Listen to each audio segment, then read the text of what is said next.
So, Peter, that leads to the question. I'd love for you to talk for a moment about, because I know this is your passion, about Yeah, the idea of abundance.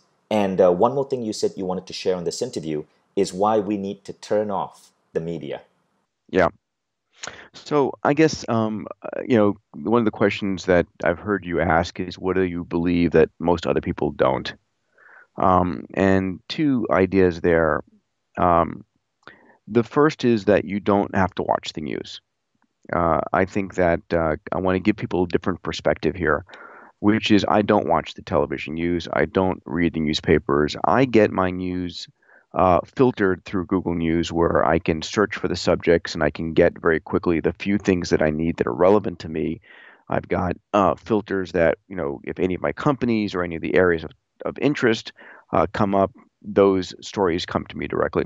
So here's the situation. We're living in a world today where the news media is a drug pusher, and negative news is their drug. And in every device that you have, the news media is pushing into your tablet, your TV, your radio, your laptop, negative news from every corner of the world. Every murder, every problem on the planet is being, filmed in high definition and delivered to your laptop and into your living room over and over and over and over again. And the reason is that we as humans, we pay 10 times more attention to negative news than positive news. And that's because of an evolutionary development. As we were evolving on the savannas of Africa hundreds of thousands and millions of years ago, if you missed a piece of good news, like some food over there, well, that's too bad you missed it. You missed a piece of negative news, like a squiggle on the ground is a snake and not a stick.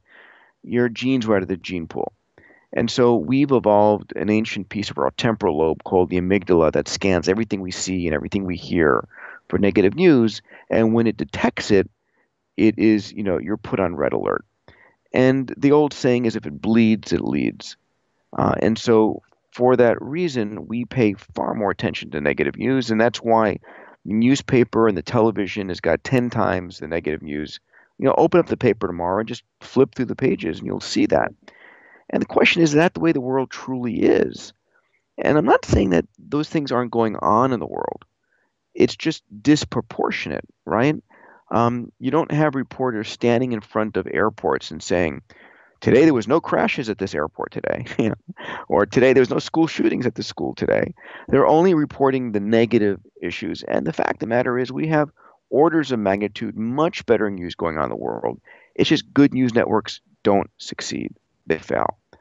And if you watch the TV news over and over and over and over and over again, you're going to get this negative mindset, which is just going to make you feel like the world is going to hell in a handbasket. And why would you ever want to invest and so forth?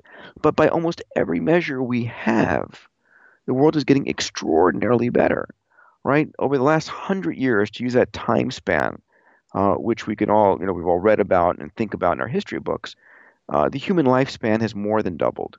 I'll talk about in a little bit how we're going to double it again.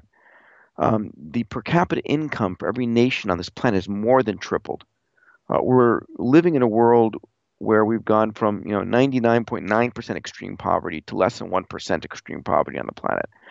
Um, Steven Pinker, who wrote a great book, The Better Angels of Our Nature, a professor at Harvard, a friend of mine, shows us we're living during the most peaceful time ever in human history. Your chance of dying a violent death at 1/500th of what they used to be just, centuries ago.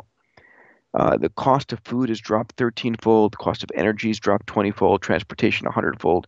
Communications thousands of fold. And so by almost every measure we have, the world has gotten extraordinarily better. And it's not because we're smarter or have better politicians.